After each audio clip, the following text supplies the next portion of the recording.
comment un SDR exécute vraiment une stratégie ABM sur du grand compte. C'est tout le sujet de l'épisode d'aujourd'hui avec Elric Legloire et je te préviens tout de suite, on est très loin du cold email envoyé à la chaîne. Pour Elric, le volume sur du grand compte, ça fonctionne pas et il va te montrer ce qui marche à la place. Si tu fais de l'outbound et que tu ne le connais pas, c'est que tu vis dans une autre galaxie. C'est lui qui est derrière Outbound Kitchen et anciennement SDR Game. C'est juste la meilleure newsletter sur le sujet. Pour moi, c'est le meilleur tout court. Et si vraiment tu es sur une autre galaxie, je te précise que c'est 7000 founders ou CRO ou GTM ou Outbound Guy, ce que tu veux, qui le suivent chaque semaine. Sa newsletter, c'est juste une mine d'or. Pourquoi il tient beaucoup à ce prisme SDR? C'est tout simplement parce qu'il vient de là. Il était SDR lui-même. Il est notamment passé chez Chili Peppers où il a eu 4 promotions en 2 ans. Et c'est notamment dans cette boîte qu'il a fait ses armes sur le grand compte. Aujourd'hui, il est indépendant et il accompagne des boîtes qui font de 2 à 50 millions d'ARR et qui sont principalement américaines. Alors dans cet épisode, il va te partager toute sa méthode. Alors c'est pas un cas d'usage isolé, c'est plusieurs cas, soit qu'il a vécu lui-même chez Chili Peppers ou Castor, ou qu'il a étudié dans Gong ou Vanta. Sa méthode fonctionne en 4 grandes étapes. 1. La sélection des comptes et pourquoi les SDR ne doivent pas intervenir à cette étape. 2. Et c'est une méthode dont je n'avais jamais entendu parler, le plan de compte. Tu verras que c'est un travail collégial entre le SDR et le AE. 3. L'exécution multicanal. Et là, tu verras que quand il entend multicanal, il sort des classiques email, LinkedIn, call call. 4e et dernier point, la personnalisation et plus particulièrement le gifting. Et je t'avoue que si j'avais pu faire un épisode que sur cette partie, je l'aurais fait. C'est assez impressionnant. Bref, si tu es SDR ou manager de SDR, ou co-founder, ou go-to-market, ou ce que tu veux, mais que tu attaques des grands comptes et que tu le fais de la même manière que tu faisais de l'outbound à l'ancienne. Je pense que tu es au bon endroit. Et tu es surtout sur J'étais mon amour, le podcast de la chaîne YouTube Pronto, et je te souhaite un très bon épisode. Hello Elric, Hello Iker. comment tu vas? Bah écoute, ça va et toi? Ravi de te recevoir, même hyper fier, je t'avoue.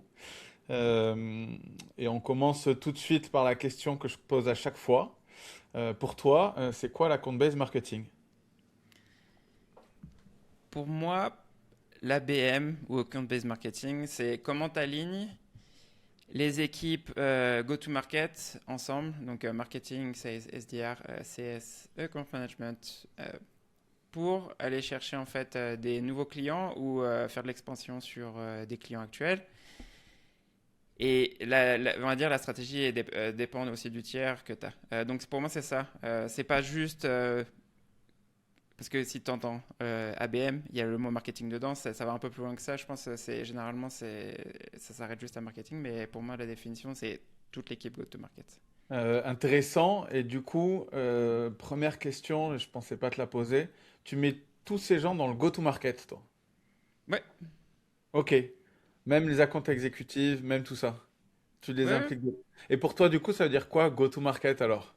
Et ben justement, c'est quand tu mets ton produit sur le marché, comment tu fais pour qu'il y ait soit des prospects qui n'ont jamais utilisé ton produit, comment ils utilisent ton produit, et si c'est des clients, comment les faire, un, renouveler, mais aussi deux, c'est est-ce que toute l'entreprise utilise ton produit? Est-ce que tu as mappé comment dire, toute l'entreprise pour savoir est-ce que tu as des opportunités pour vendre dans deux équipes ou à la même équipe mais vendre plus de sièges par exemple? Donc, Donc pour c'est ça. toi, est-ce que je traduis bien en disant que le go-to-market, en fait, il est perpétuel et tu vas toujours chercher à trouver des nouveaux marchés, en fait? Euh, oui, oui, parce que là, on parle juste de l'équipe go-to-market et après je pense que si tu veux aller plus loin, tu as ton produit aussi qui évolue et donc tu as sûrement des entreprises qui, quand tu as commencé ton entreprise, bah, n'étaient pas un fit et à un certain moment devient un fit. Et donc, ouais, c'est une évolution, on va dire. Et par rapport à l'évolution, pas du produit, mais plutôt des pratiques, on sait que ça fait longtemps que tu théorises sur le sujet, ça fait longtemps qu'on connaît tous Outbound Kitchen, ou en tout cas ceux qui ne connaissent pas, je vous invite fortement à vous abonner. Qu'est-ce que tu vois comme évolution? Est-ce que tu sens qu'en ce moment on est dans une période charnière où ça évolue, ou toi tu vois ce qui se passe depuis longtemps et tu trouves que ça change pas forcément? Comment tu vois l'évolution actuelle de la pratique outbound en général? C'est une Alors, question vaste, je sais, une non, non, question vaste, ouais. mais je Non, préfère te bah la là, poser directement. je te... La bande n'est pas mort, hein, comme tu peux voir sur LinkedIn, comme il y a beaucoup de gens qui le disent. C'est juste, je pense que ça devient plus compliqué qu'il y a quelques années, ça c'est sûr. Et je pense qu'il y a deux choses qui l'expliquent, c'est la saturation des, des canaux de prospection en général. Avec l'IA, moi, une chose que je pensais qui allait bien se passer, c'était que on allait recevoir plus de messages intéressants, alors que pas du tout. Justement, ça a accéléré les choses qui sont moyennes, on va dire, ou même pas du tout bonnes. Ça a juste accéléré le nombre d'envois. Et du coup, ce qui se passe, c'est tu as des prospects qui sont en moins réceptifs à ça. Donc ça, c'est la première chose. Et de deux, là, ça s'est un peu calmé, c'était la hausse des salaires des SDR ou AE. SDR, ça s'est calmé. AE, j'ai pas vu les chiffres des 2 dernières années, mais je parle chiffres États-Unis parce que France, je me souviens plus c'est quoi le salaire moyen. SDR, ça fait 2 ans que c'est à 85 000 dollars par an. Le paquet tout compris, donc c'est fixe plus commission. Et AE, c'est en moyenne 150 000 dollars.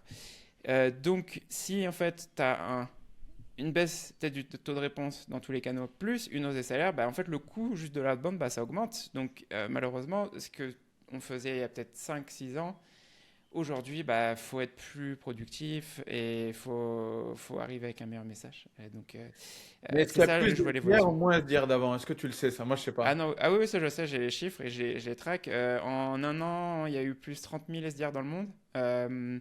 Et après, tu vas voir des gens qui vont dire oui, il y a plein d'entreprises qui arrêtent leur équipe. Oui, c'est vrai, il y en a. Hein. Mais après, il faut regarder c'est qui comme entreprise parce que j'ai un exemple, Salesloft, que je pense que tu connais, Oui. ont plus d'SDR. Et en fait, si tu comprends ce qui s'est passé, ils se sont fait racheter par une boîte de private equity. Et une boîte de private equity, leur objectif, c'est que l'entreprise soit rentable. Et une équipe SDR, généralement, je dis pas que c'est pas rentable, mais c'est que généralement, ça a des coûts élevés et c'est dur à être rentable, en fait. Et ils l'ont retiré parce que ils disaient, ah, Rentable par rapport à l'équipe elle-même ou par rapport à la boîte?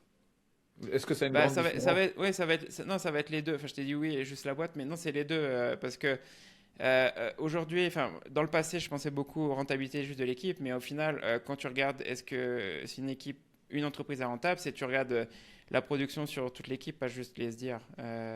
C'est sûr que c'est un bon indicateur de regarder juste sur les SDR, mais si en plus on parle d'ABM, c'est toute l'équipe qui travaille dessus, donc c'est pas est-ce que les SDR sont rentables dans l'équipe ABM? Non, c'est est-ce que toute l'équipe qui est sur la stratégie ABM est rentable plutôt. Donc, ouais. Et ça fait sens, donc on revient au sujet. Et tu Ouais, disais donc globalement, dis-moi si je dis une bêtise, mais que pour toi, l'ABM, c'était globalement, en tout cas la notion que j'en ai retenue, c'était l'alignement de toutes les équipes. c'est ça. C'est ça. Et comment tu t'es forgé cette conviction?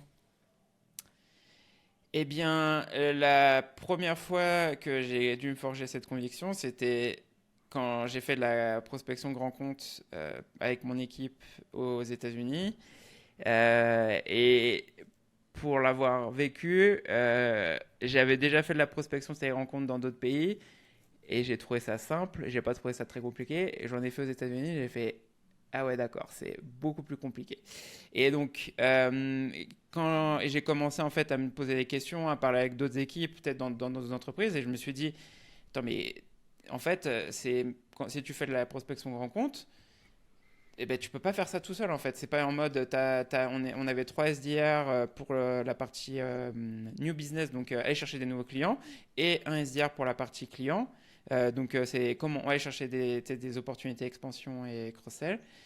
Et, et en fait, je me suis rendu compte que tu peux pas avoir juste les SDR dans leur coin et en fait aller faire la prospection comme tu fais peut-être sur d'autres segments.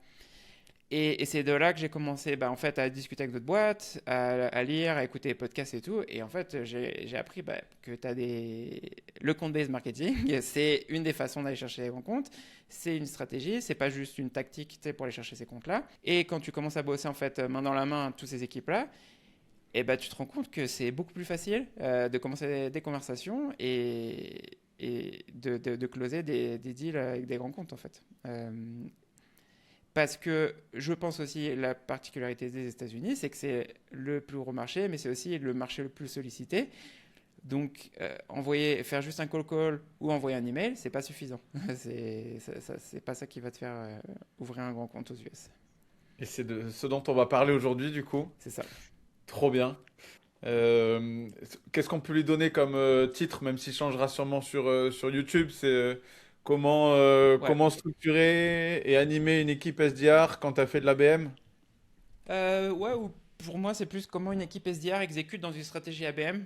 Parce que je vais pas parler du point de vue marketing, je vais plus parler de si demain, tu as ton équipe SDR qui commence à travailler dans une équipe. Enfin, tu as une stratégie ABM, comment en fait elle peut aider dedans. Parfait. Écoute, je te laisse dérouler alors. Ouais, alors déjà, on va commencer avec. Si on parle d'ABM, pour moi, en fait, il y a plusieurs choses qu'il faut mentionner. Enfin, là, on a commencé un peu à en parler de pourquoi j'ai commencé à apprendre l'ABM et pourquoi je pense que c'est quelque chose que quand tu fais de la vente grand compte, on a besoin, surtout sur ce segment-là, c'est que eh ben, en fait, ton approche que tu as peut-être sur du mini-market ou sur enfin, tu sais, une approche PME, donc des petits comptes, tu peux avoir cette approche de ah, t'envoies un email, t'as une réponse. T'as un appel, t'as une réponse. Euh, Quand tu vas sur du grand compte, il y a une chose que j'avais pas anticipé aussi quand j'avais fait cette transition, c'était le nombre de comptes que tu travailles. Sur des petits comptes, tu peux peut-être avoir 400 comptes par an, voire 500. Enfin, ça dépend vraiment, je pense, du panier moyen que tu as sur ton produit. Sur du Là, grand compte, si tu parles du point de vue d'un SDR ou d'une boîte? d'une boîte. Ouais. Et enfin, et après, tu peux parler par commerciaux, par SDR si tu veux. Mais en fait, du grand compte, tu as besoin d'avoir peu de comptes aussi pour aller en profondeur. Parce Ouais, on qu'au est final, il y a d'accord. des comptes. Et je vais te parler chez Chili Pepper, on avait un SDR avait 100 comptes, un compte exécutif avait 100 comptes, qui je pense est trop, parce qu'en fait, tu n'as pas le temps de bien. Enfin, 100 comptes sur une année, qui est bien et pas bien, parce que tu n'as pas forcément le temps d'aller chercher, de bien regarder tous tes comptes. Enfin, ça, c'est un sujet. Et après, si on parle d'un exemple enfin, plus en avance, plus mature sur le sujet, Salesforce, sur les comptes stratégiques, un compte exécutif, ils ont 2 comptes pour l'année, et c'est tout. Et c'est juste pour montrer en fait l'importance de que c'est pas juste ah oui c'est plus dur, c'est aussi bah en fait si tu vas chercher des grands comptes, il y a du temps qu'il faut passer bien sûr pour aller chercher le compte, mais aussi pour aller mapper le compte, pour faire des recherches sur le compte, pour aussi bah, avoir des chances de le closer. Parce que si tu prends 400 grands comptes et tu penses que tu vas aller les closer, ça va être très compliqué. Enfin, et tu donnes 400 comptes comme ça à un compte exec ou un SDR, bah, il va rien se passer parce qu'en fait, ça va être plus du volume qu'autre chose. Ça, le volume, ça fonctionne, mais sur des plus petits segments. On est d'accord. J'ai envie d'en savoir plus du coup. Mais bien Ouais, sûr que si tu fais le rapport à l'année, ne serait-ce que sans compte, tu es quasiment à 10 par mois ou 8 par mois. Et c'est même pas comme ça c'est pas, on fait pas un ouais, compte, on fait pas 8 comptes par mois et on passe aux autres. C'est beaucoup plus complexe que ça prend beaucoup plus de ouais, temps. Donc bien sûr que ça peut pas fonctionner. Mais malheureusement, il y en a beaucoup trop. Et j'en ai fait partie où on dit on fait de l'ABM alors qu'en fait c'est pas vraiment de l'ABM, c'est on fait de l'outbound à l'ancienne. À l'ancienne, je parle d'il y a 2-3 ans hein, déjà ou 4-5 ans. mhm, Euh, Là, en tout cas, l'idée c'est vraiment de cibler un nombre réduit de grands comptes et on précise aussi encore une fois que ces grands comptes, même si je respecte, je suppose que toi aussi, les définitions de l'ABM de chacun, c'est aussi pourquoi j'ai créé ce podcast avec Pronto, c'est qu'on a remarqué et on a vu la singularité de plein de pratiques différentes. Toi, en tout cas, ce qui nous intéresse aujourd'hui, c'est tes convictions. Donc, ABM égale nombre de comptes réduits et surtout égale grand compte. Et nombre de comptes réduits par ouais. équipe, SDR, à compte exécutif et même au sens global, l'alignement de toutes les équipes. Oui. Et alors, oui, on va parler surtout grand compte aujourd'hui parce que je pense que c'est le cas le plus intéressant et parce que c'est là où tu peux en fait tester plein de choses comparé à d'autres canaux. Mais en fait, je pense qu'une stratégie ABM, ça marche pas que pour le grand compte. Parce que j'ai vu, la dernière fois, j'ai écrit un cas sur Gorgias, Gorgias, si, enfin, Ah, vas-y. maintenant je les connais, mais ils font de l'e-commerce. C'est pas une approche grand compte, c'est une approche SMB principalement. Donc, ça va être de panier moyen, je crois, ils sont en dessous de 10 000 dollars annuels. Et en fait, ils ont aussi une approche ABM. Et c'est juste que l'approche, elle va être différente en fonction du panier moyen. Et donc, en fait, plus ton panier moyen est élevé, plus tu peux essayer d'autres canaux. Et je crois que de base, en fait, ils ont que 3 canaux en fait, pour les paniers moyens les plus bas. Ils ont les publicités sur LinkedIn et Meta, cold email. Et la dernière chose, c'est les référents des customers. Et c'est tout. Et ça s'arrête là. Et pour moi, en fait, c'est juste, l'ABM, ça va un peu plus loin que juste la prospection grande. C'est en fonction soit de ton panier moyen, soit, enfin, si tu veux parler un peu plus loin de LTV, donc Lifetime Value, donc c'est sur la période de contrat moyen, c'est quoi la valeur moyenne d'un compte. Donc là, c'est pour aller un peu rentrer un peu plus loin dans le sujet. Combien on peut dépenser. Et c'est pour ça qu'on va parler de qui dans l'équipe peut être impliqué et quel canon on peut utiliser. Parce que si on parle d'un compte tier 1, tu sais que c'est un compte sur 4 ans, 5 ans, il va te rapporter 10 millions, on ne va pas s'arrêter juste à envoyer un cold email. Tu sais qu'on peut avoir le CEO de la boîte qui va contacter un C-level de la boîte, tu peux avoir des choses physiques, on peut aller les voir à leur bureau. Enfin, il y a plein de choses que tu peux faire parce Bien qu'en sûr. fait, Je sais que le sujet du gifting, ouais. par exemple, aussi, c'est un sujet Ouais. que tu apprécies. On pourrait partir même plus loin. On en avait parlé en off, mais même pas dernièrement, mais il y a longtemps, de créer des repas qui peuvent être dans des restaurants étoilés où on va réunir Oui, plusieurs cibles en même temps. Il y a plusieurs pratiques et plusieurs canaux qui sont possibles, bien sûr. Ouais. Tout dépend à chaque fois c'est ça. du budget. Et comme tu dis, s'il y a un panier moyen qui est à 2 millions par an qui s'engage sur 5 ans, que ça fait 10 millions à la fin, on peut y mettre des moyens et développer des canaux, bien sûr. Et c'est ça. Et Toi, pour moi, c'est ça t'as fait l'approche. Ouais. ça déjà, toi? T'as déjà pratiqué, t'as déjà fait des choses de ce type-là? Ah bah oui, on a fait approche de dîner. Là, j'ai un client, et j'allais le montrer après, mais bon, comme tu me demandes maintenant, Je là te j'ai le un demande. client, il y a 2 semaines, là l'événement, je sais plus si c'était cette semaine ou la semaine prochaine, ils ont un salon en Allemagne, ils ont 10 comptes clés en Europe, on a invité les 10 comptes, on a eu 4 réponses positives, et je vais expliquer ce qu'on a fait, il y a un salon en Europe, là, donc cette semaine et la semaine prochaine, et tous les soirs, ils ont des dîners d'organiser. Et en gros, pour les 10 clients clés, enfin potentiels, parce que ce n'est pas des clients, c'est des comptes potentiels, on les invite au dîner. Et sur les 10 comptes qu'on a contactés, il y a eu 4 réponses positives. Donc, c'est, là, on l'a fait il y a 2 semaines. Donc, et en soi, tu vas me dire, ouais, qu'est-ce que vous dites dedans? Non, c'est juste, c'est est-ce que vous allez au salon dans 2 semaines? Donc, si oui, on organise un dîner à tel restaurant tel jour. Est-ce que ça vous dirait d'y participer? Et ça par Et mail. ouais, et ça permet ou LinkedIn. Là, c'était LinkedIn parce qu'on a utilisé comment t'appelles ça c'est pas le SDR qui l'a fait là ici, c'est l'exec de la boîte. J'ai utilisé ses comptes LinkedIn, son compte LinkedIn et son email. Donc là, c'est pas un SDR qui a fait le truc, mais pour te donner un exemple, c'est une chose que tu peux faire sur ça. Très inspirant. Si ça fonctionne en plus, tant mieux. Et en soi, c'est pas compliqué. C'est juste, enfin là, c'est plus, c'est quoi ton budget? Parce que c'est pas en mode, qu'est-ce qu'on met dans la recherche et tout.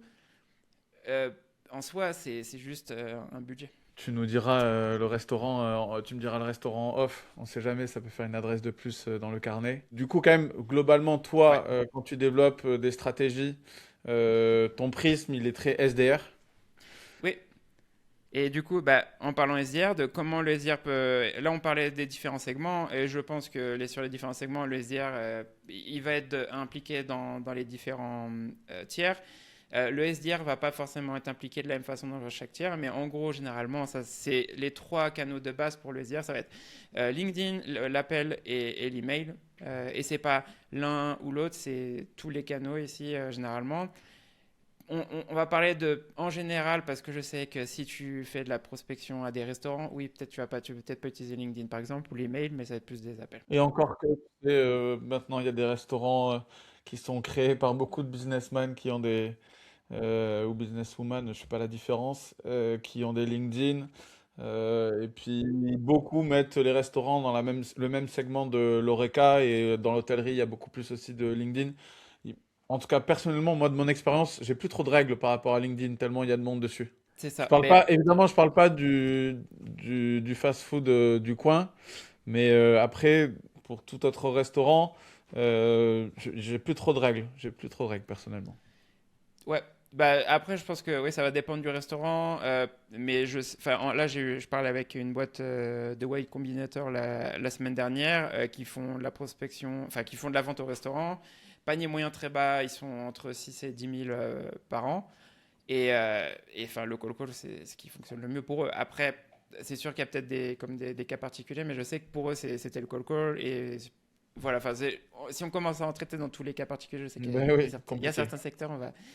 Mais si on revient sur le sujet SDR et comment SDR peut aider, on va dire, dans ce sujet-là, la plupart du temps, on parle juste d'aller chercher des nouveaux logos, des nouveaux clients. J'en parlais un petit peu tout à l'heure. Donc, si ici, je ne sais pas si c'est en audio, juste en audio, mais pour expliquer, il y a un audio aussi ou pas pour le podcast ou c'est juste en vidéo? Pas pour le moment, c'est juste en Pas pour le moment, vidéo, ok. Bon. c'est sur la chaîne Bon, si YouTube. c'est juste en vidéo, vous le verrez, mais bon, je me mettais dans la tête de la personne qui allait écouter, mais là, ce qu'on voit ici, c'est le nœud papillon de Winning by Design, donc une boîte de consulting pour les boîtes SaaS principalement, qui montre tout le cycle de vente en fait, de l'étape New Business à gauche jusqu'au commit ici. Et à droite, c'est la partie une fois que tu as closé ton client, qu'est-ce qui se passe après, parce que ça ne s'arrête pas là. Et les SDR, généralement, dans la plupart des boîtes, c'est juste on va chercher des nouveaux logos. Et bien, à partir d'un certain moment, eh ben, les SDR aussi peuvent aider sur la partie aller contacter des clients. Et je vais expliquer pourquoi c'est quelque chose que j'ai vu et qui est important aussi. C'est pas juste ah oui, Eric il en parle et c'est comme ça. Non, c'est quand j'étais chez Chili Piper, et c'est la première fois que j'ai entendu ça, des SDR qui vont contacter des clients. Ce qui s'est passé, c'est que chez Chili Piper, de la période 2020-2022, c'était la période Covid et ça allait très très bien jusqu'en 2022 où en 2022 le marché SaaS en général software ça s'est cassé la gueule et ce qui s'est passé c'est que jusqu'en 2022 les clients de Chili Pepper en fait ils arrivaient tout seuls donc ils disaient ah on a besoin de 100 sièges en plus. Ah, on a besoin de ça. Ah, on a besoin de ça. Et à chaque fois, c'était en fait le client qui contactait le compte manager ou le SCSM de chez Chili Piper. Et en 2022, ça s'est arrêté. Et donc, ce qui s'est passé, c'est qu'en mode, jusqu'à maintenant, tout allait bien. Et maintenant, en fait, il y a aussi cette approche de, faut être aussi proactif avec les clients. Et c'est pas pour en mode dire oui, c'est bien ou c'est pas bien de pas former les compte managers ou les CSM sur être proactif. Mais la plupart des compte managers et CSM que je connais, avec qui j'ai travaillé, ils sont pas proactifs. Ils sont passifs en attendant que le client les contacte quand ils en ont besoin. Et là, malheureusement, entre former les compte managers et les CSM sur être proactif, si tu as un SDR qui peut les aider aussi sur ça, c'est bien. Enfin, c'est bien si c'est pas en mode qui doit le faire, c'est plus si tu as un SDR qui savait déjà le faire, comment on peut avoir le SDR aller les aider. Et donc, on a mis en place un SDR qui allait aider on avait 2 account managers et 4 CSM sur la partie grand compte. Et on a eu un SDR spécifique pour les aider, ces 6 personnes-là, et être plus proactif et à mapper les comptes avec eux et à aller chercher les différentes équipes en plus qu'on avait identifiées qui pouvaient être intéressantes à aller chercher en fait. Attends, mais là tu parles sur du grand compte, encore une fois, Oui, là on parle de grand compte. pour, Mais pour aller chercher ouais, à faire de l'expansion, et donc du coup un upsell au sein du compte. c'est ça. Ok, et toi, tu penses qu'à la base, ça devrait être le rôle du CSM, ça? C'est, À la base, hein, je parle bien à la base, j'ai bien compris la finalité, mais... alors, ouais, non, je dis pas, je pense que oui, mais la réalité c'est que c'est autre chose. Mais c'est pas pour, est-ce que c'est bien ou c'est pas bien, c'est en mode, si les personnes n'ont pas les compétences, tu peux aussi avoir des SDR qui le font. Et en fait, sur les boîtes, on va dire, en dessous de 200, 300 employés, généralement, tu n'as pas de SDR qui vont être sur les clients. Et quand tu commences à discuter un peu avec des boîtes matures, et quand je dis mature, c'est 50 SDR ou ce genre de choses, tu as une division entre les SDR pour la partie client, aller chercher des nouveaux clients et pour aller faire de l'expansion sur les clients actuels. Et ça, c'est ton expérience de Chili Peppers. Ouais, ça c'était la première fois que j'avais vu ça, parce que j'avais jamais vu ça ou j'en avais jamais entendu parler. Pour moi, les SDR, c'était que chercher du nouveau logo au début. Et tu avais combien de SDR à disposition pour du grand compte chez Chili Grand Peppers? compte, on était 4, 4 sur la partie grand compte, 3 sur la partie nouveau logo et un sur la partie client. Ok, et Et toi, tu faisais sur la partie partie client, c'était. Pardon. Sur la partie client, on n'en avait qu'un parce que c'était un test aussi. Donc, D'accord. Et toi-même, tu étais SDR ou tu parles d'une non, époque non, là moi, où tu étais là, je SDR? gérais l'équipe. C'est moi, Ouais, je gérais voilà, on est l'équipe. d'accord. Ok. Et ça, c'est fondamental pour toi de préciser en gros le périmètre, la possibilité du SDR. Oui, parce que bah, je pars du principe que tu ne sais pas ce que tu ne sais pas. Et enfin, c'est une phrase un peu bateau, tu vas dire, mais si tu n'en as jamais entendu parler, bah, tu vas jamais dire ah oui, ça pourrait être intéressant d'avoir des SDR sur nos clients. Parce que, eh ben, en fait, si on parle de. Enfin, si tu réfléchis par rapport à. En français, comment tu pourrais appeler en anglais, c'est low hanging fruit. C'est comment aller chercher les choses faciles. Eh ben, c'est plus facile à expandre un client actuel qu'à aller chercher un nouveau client. Surtout en grand compte. Ça, c'est certain, ça. Ça, c'est certain. Et du coup, est-ce que toi, aujourd'hui, tu as des prérequis pour des clients qui te contactent où tu dis, mais s'il n'y a pas tant de SDR dans votre boîte, je bosse pas avec vous ou comment ça se passe? Parce que vu que, encore une fois, tu es très... Ouais. et ceux qui suivent la newsletter ou qui suivent ton contenu, ils savent que les SDR, bah, c'est vraiment ton prisme, c'est de là dans lequel tu fais partir Ouais. toutes tes stratégies. Est-ce que tu as des prérequis en termes d'équipe SDR pour toi? L'idée, c'est pas de faire ta pub, même si ça en fait, mais l'idée, c'est de comprendre comment tu fonctionnes pour se projeter par la suite. Ouais. Merci, du coup. Alors, j'ai travaillé avec beaucoup de différentes boîtes et avant, je disais oui un peu à tout. Maintenant, je suis plus. Je demande au moins 5 commerciaux et il y a généralement 2 ou 3 SDR dedans, minimum. Tout simplement parce qu'en dessous, il y a beaucoup trop de complexité ou de choses dont je n'ai pas le contrôle sur l'impact de l'équipe ou quoi. Donc, c'est ça. Mon minimum, c'est au moins 5 6 commerciaux Ok, qui se dans l'équipe. dédie à faire que de l'ABM ou et du grand compte ou absolument pas, du coup, où tu divises? Alors oui, Il y a enfin d'ailleurs partie. c'est une très, enfin oui c'est, on n'avait pas trop parlé. L'ABM, ça dépendra du client. J'en fais pas avec tous les clients.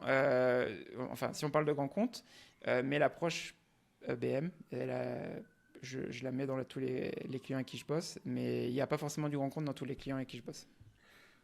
Et magnifique transition, du coup. Parle-nous de ce que tu fais avec tes clients en ABM alors. Si t'es arrivé jusqu'ici, c'est que l'épisode t'intéresse et j'en suis ravi. Bon, tu vois, il y a un message pas très subtil sur la droite qui est écrit abonne-toi. Mais si je te demande de t'abonner, c'est pas de le faire pour moi ou de le faire pour Pronto, c'est de le faire pour toi. Je t'explique. Moi, ce que je veux, c'est continuer à faire ce podcast et avoir des invités prestigieux. Pour avoir des invités prestigieux, il faut qu'on ait du trafic et des stats de ouf. Pour avoir du trafic et des stats de ouf, il faut que tu t'abonnes. Plus tu vas t'abonner, plus on aura de bons invités. Plus on aura de bons invités, plus on aura de bonnes strats. Plus on aura de bonnes strats, plus tu pourras les appliquer dans ton business. Plus tu les appliqueras dans ton business, plus tu auras du succès. Plus tu auras du succès, plus tu seras content. Si tu es content, je suis content. Donc, abonne-toi. Tout le monde sera content. Fais-le pour toi. Fais-le pas pour nous. Fais-le pour toi. Oui, parce que aussi la complexité de pourquoi, enfin tout à l'heure on parlait de pourquoi il faut pas autant de comptes sur, quand tu fais du grand compte par commerciaux. C'est la complexité parce que tu as plus de personnes à contacter et aussi le cycle de vente qui est beaucoup plus long. Donc c'est pour ça que c'est pas juste une approche de volume, il faut être plus rapide. Et la complexité du grand compte aussi, c'est que ça c'est un truc que j'ai appris que je pensais avant de tu avais une approche pour rentrer dans chaque compte. Et en fait, la magie du grand compte et de l'ABM, c'est que tu ne sais pas par quelle porte tu peux rentrer. Si tu compares une boîte enfin, SMB, pardon. Je ne veux pas utiliser de mots trop anglais, mais PME, tu as peut-être une personne à contacter. Et si cette personne ne veut pas te parler, bah, ça va être compliqué en fait. Tu n'auras pas beaucoup de choix en fait pour ce compte-là. Alors qu'un grand compte, tu peux commencer par le C-level, tu peux commencer par les VP, tu peux commencer par les directeurs, tu peux commencer par les managers ou tu peux aller direct par en bas. Ça peut être par un appel, ça peut être un salon. Et en fait, tu as énormément de choix et malheureusement, il n'y a pas une recette magique pour ça. Faut tester et en fait, il y a des fois ça va être rapide, des fois ça va prendre du temps. Je vais montrer des exemples concrets de qu'est-ce que tu peux faire. Donc, si on continue sur la partie SDR spécifiquement, parce que c'est le but aussi d'aujourd'hui, c'est ici ce qu'on peut voir sur l'écran, c'est que on commence dans la partie du process, de comment tu choisis des comptes et tout, et jusqu'à prendre le premier rendez-vous. On va parler de ça aujourd'hui spécifiquement, on va pas parler de toutes les possibilités que tu peux faire parce que sinon ça prendrait pas juste 1 ou 2 heures, ça prendrait beaucoup de temps, mais on va parler vraiment comment tu fais pour aller chercher un premier rendez-vous. On va parler de la sélection du compte et pourquoi les SDR ne doivent pas choisir les comptes. Les comptes sont assignés. On va parler de rapidement parce que c'est pas le but du sujet aujourd'hui, c'est que les comptes en général ils sont en amont déjà devraient être entre guillemets connaître ta marque et les signaux que tu peux utiliser. Et ensuite de qu'est-ce que tu veux faire en tant que, enfin qu'est-ce que font les SDR. Donc on crée un plan de compte ou un account plan en anglais et qu'est-ce que tu dis dans tes messages et ensuite la première prise de rendez-vous et le head-off, donc la transition à l'AE. Si on s'attarde sur la sélection, et je veux vraiment, c'est un point que je l'ai vécu chez Chili Piper et après dans une autre boîte dans laquelle j'ai bossé, qui était Castor, Doc, ça s'appelait avant, maintenant ça s'appelle plus Castor, ils se sont fait racheter, mais l'importance de pourquoi les comptes ne doivent pas être choisis par les SDR. Et le premier exemple que j'ai, c'était chez Chili Piper. Chez Chili Piper, la définition qu'on avait d'un compte, grand compte, c'était minimum 1000 employés. Mais la réalité, c'est que Chili Piper, on vendait des sièges. Ouais, le panier moyen d'un compte, en fait, c'était s'il y avait 100 commerciaux, et ben, c'était le panier moyen, c'était en fonction du nombre de commerciaux qu'il y avait dans la boîte. Et la réalité, c'est que quand tu commences à regarder tous les grands comptes, en fait, il y avait des grands comptes avec 2000 employés, et ils n'avaient que 20 commerciaux dedans. Et donc, ce qui voulait dire que, une fois, et c'est une erreur qu'on avait fait, c'était de laisser les SDR choisir leur compte, c'était un compte avec 2000 employés avait été booké, tu dis « Ah, super !» Et quand tu commences à regarder le compte et tu dis le nombre de clients potentiels dedans, il n'y avait que 20 personnes. Et tu dis, attends, mais 20 personnes dans un compte de 2000 employés, ça veut dire que le panier moyen était super bas par rapport à un grand compte. Et ça veut dire qu'on a un SDR qui a pris un rendez-vous avec ça, qui a pris un rendez-vous pour un de compte exec, pour une opportunité très basse. Et tu t'es dit, mince, on a fait perdre du temps à un SDR, on a fait perdre du temps à l'AE, parce que si tu commences à réfléchir en coût, aussi, est-ce que le marketing aussi avait mais mis la publicité sur ce compte-là? Il y a eu beaucoup de coûts en fait de fait sur ce compte-là, alors que au final le retour sur investissement il est super bas.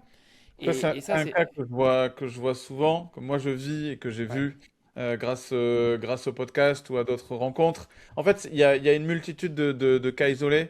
Tu vas avoir des boîtes où justement ça va être par le nombre de licences par boîte. Donc ça va être, on va dire, à chaque fois. Pas licence. Mais il y en a, ils vont se référer justement au nombre d'employés ou au nombre de personnes dans la team, comme tu viens de le dire.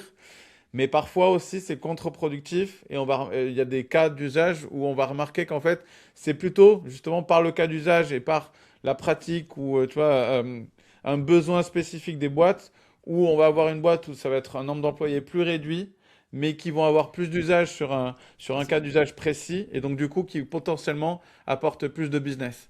Donc ça, pour moi, justement, il n'y a pas de règle. Il faut justement, par contre, que le growth ou le GTM engineer ou qui, selon l'organisation de chaque boîte, s'occupe bien de justement faire ce TAM et le qualifier, le préqualifier au maximum pour les SDR. Et c'est exactement ça. Pour éviter exactement ce problème-là, parce que tu te dis ah oui mais c'est pas grave, mais au final si tu te dis c'était un compte et si on parce que là en soi c'est un compte que je sais que ce qui s'est passé, mais si on commence à regarder tous les comptes où on a fait ça, alors qu'il y avait c'est pas zéro potentiel, mais le panier moyen, je crois que là pour Chili Piper à ce moment-là, parce que je sais que leur pricing ils ont changé, mais ça devait être 20 000 $ annuels. $20 000 annuels, pour du grand compte, c'était très bas. La plupart des paniers moyens, on commençait à 100 000 chez Chili Pepper pour les grands comptes. Donc tu te dis, 20 000, au final, si tu commences à regarder les coûts dedans, le temps perdu de toute l'équipe pour un compte où aussi la valeur est aussi basse, le coût est trop élevé. Donc, d'où l'importance de ça. Mais honnêtement, ça me paraît quand même assez gros, mais peut-être que je De suis quoi? trop naïf, qu'il y ait des entreprises qui cherchent à décrocher du grand compte et qui laissent au SDR la possibilité de le faire seul. Enfin, ça me Ouais. paraît un peu absurde, mais bon, écoute.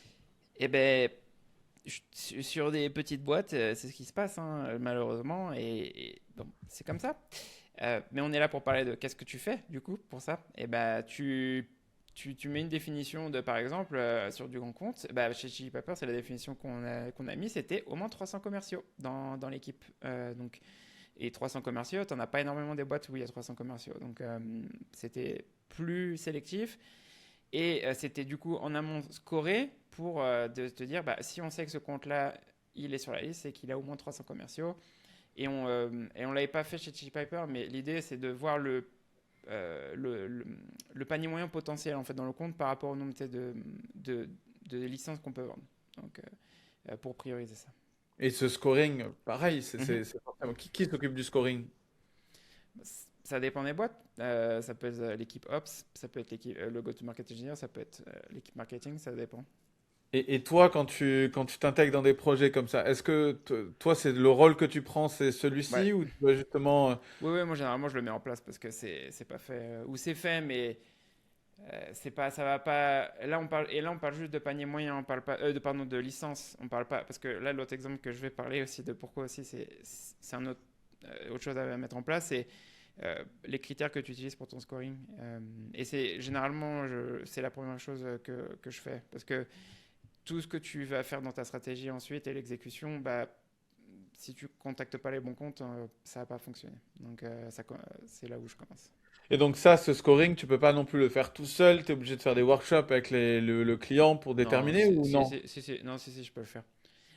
Avant, je t'avoue que j'ai évolué sur ce sujet, mais avant, je posais des questions. Maintenant, j'ai arrêté de poser des questions. Je Tu prends, tranches. quand j'ai accès au CRM, généralement, tu sais, j'ai pas, j'ai accès à toutes les infos, donc j'ai pas besoin d'aller demander. Parce qu'en fait, si tu te demandes, ils vont te donner leur opinion en fait sur qu'est-ce qu'il y a un compte tier 1, tier 2. Moi, je me base pas sur les opinions, je me base sur la data qu'il y a dans leur CRM. Donc, J'adore. ouais, c'est parce que je pense que c'est un peu ce qui s'est passé chez Chili Pepper, c'était des opinions. Ah, ça, c'est un grand compte. Non, on devrait se baser sur la donnée pour dire qu'est-ce qu'un grand compte, pas juste c'est sur la liste parce que je sais pas quoi. C'est validé.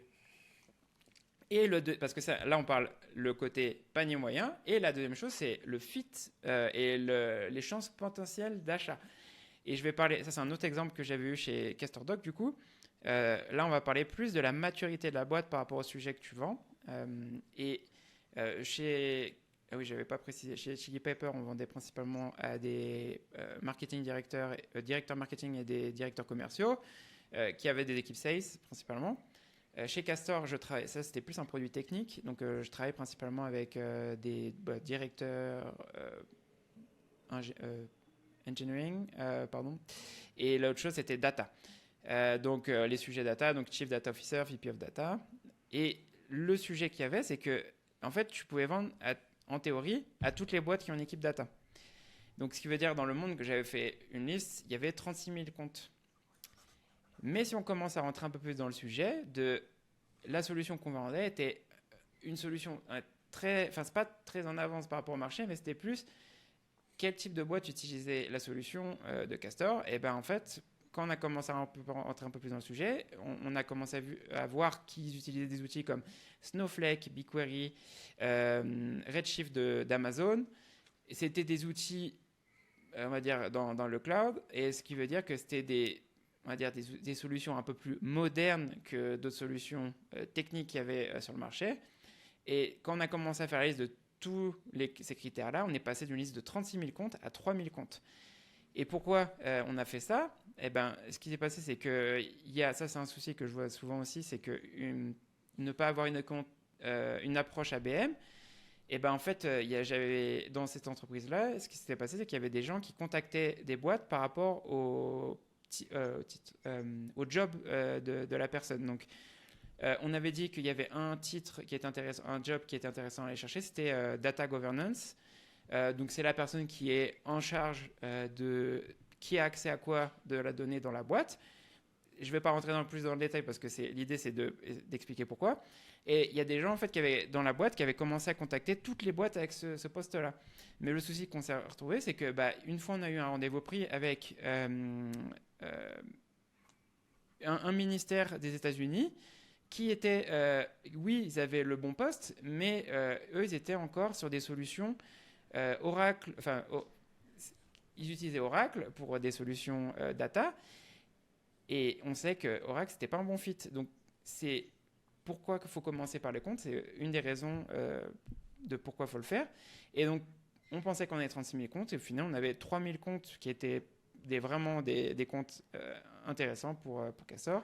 Donc, juste pour Ouais.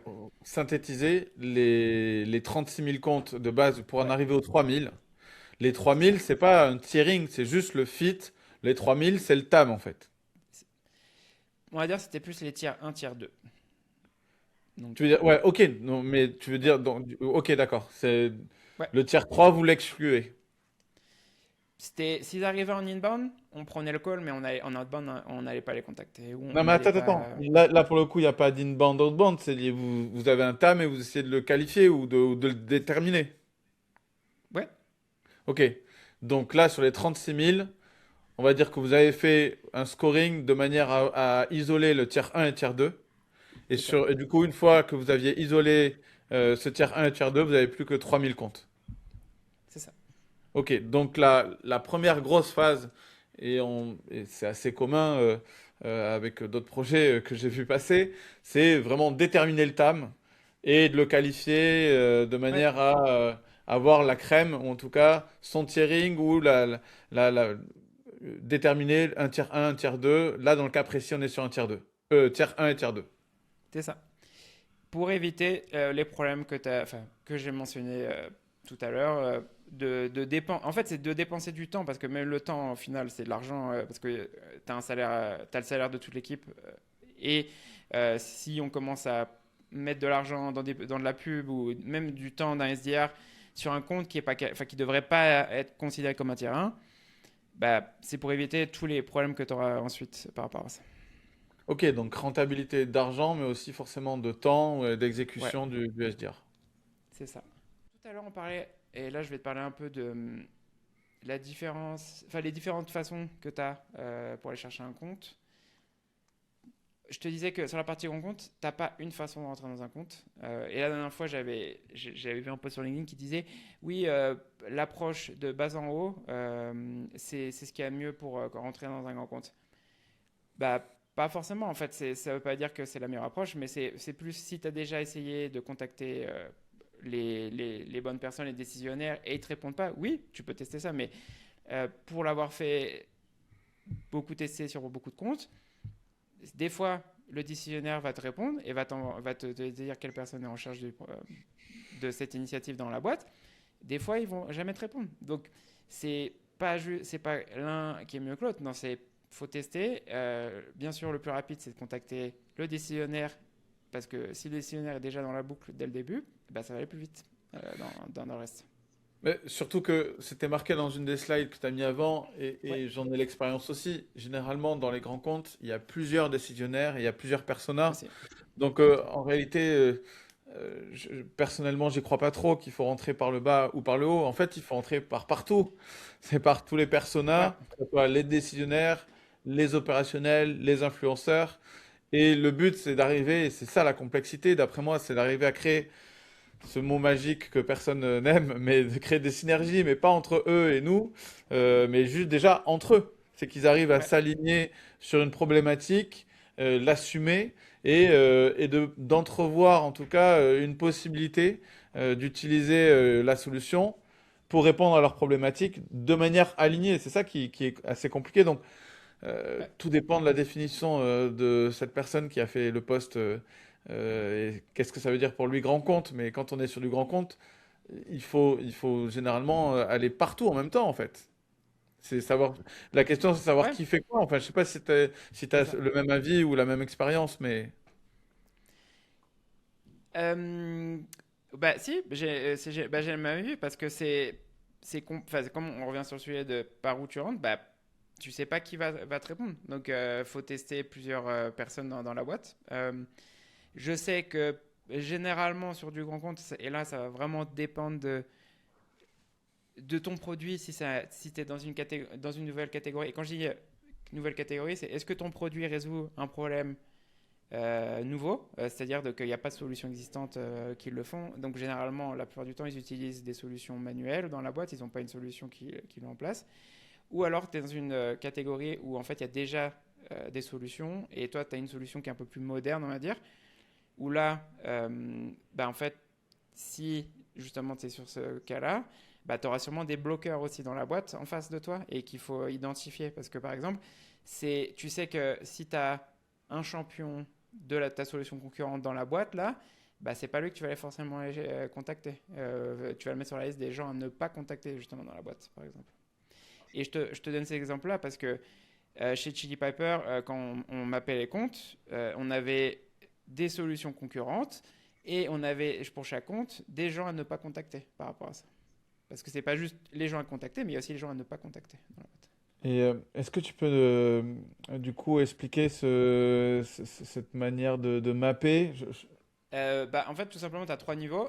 Donc, tu as enfin, on va commencer sur la ligne de pouvoir que tu peux appeler. En anglais, c'est ATL et BTL. Donc, c'est au-dessus de la ligne de pouvoir et en dessous de la ligne de pouvoir.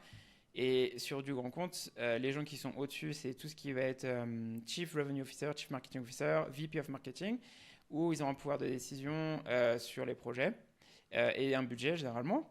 Et en dessous, tu vas avoir tout ce qui est les directeurs, les managers et ici, pardon pour l'anglicisme, mais c'est les contributeurs individuels, donc sur les utilisateurs de ta solution, où là, généralement, ils n'ont pas un pouvoir de décision, mais c'est eux qui ont le contexte et ils sont plus focus sur l'opérationnel, donc ils sont plus...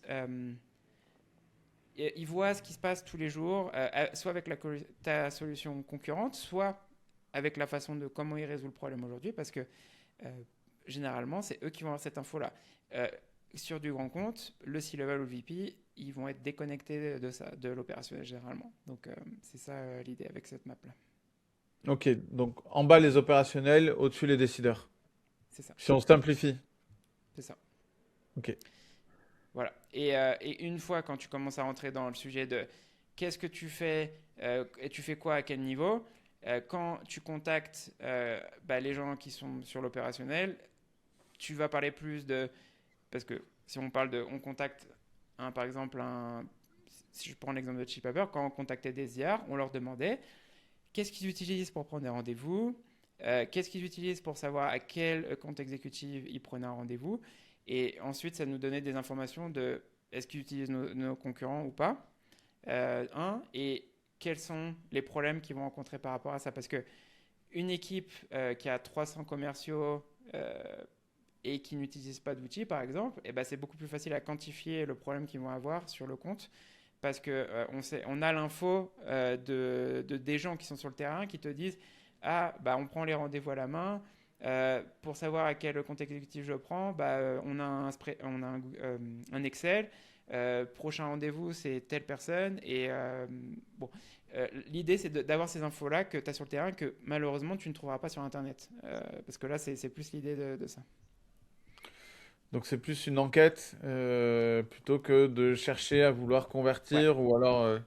Ok, et bon, ça, peut-être qu'on va y revenir, mais c'est une manière différente de l'aborder que de chercher tout de suite à créer un rendez-vous pour ton AE, parce que du coup, lui, c'est d'ailleurs d'abord un rendez-vous de qualif, en fait. Yes, je me permets d'intervenir très rapidement une seconde fois. Déjà, si tu es allé au bout de cet épisode, ou en tout cas on est sur la fin, c'est qu'il y a de fortes probabilités que tu sois allé au fond de tous les autres. Et donc du coup, tu as sûrement compris qu'il y a des fondamentaux en commun. Même si les angles sont différents, même si les convictions sont différentes, il y a des fondamentaux en commun. Capter des signaux émanant de tes leads, ça en fait partie. Et pourquoi c'est fondamental? Mais ça veut dire que tu vas leur parler au bon moment, au moment où ils vont prendre la décision ou à un moment déterminant pour eux. Ça, capter des signaux, c'est une chose que peut faire Pronto et je t'en parle à la fin de l'épisode et à la fin de chaque épisode. Donc n'hésite pas à aller jusqu'au bout et de bien voir ce que je te propose à la fin. Bonne fin d'épisode.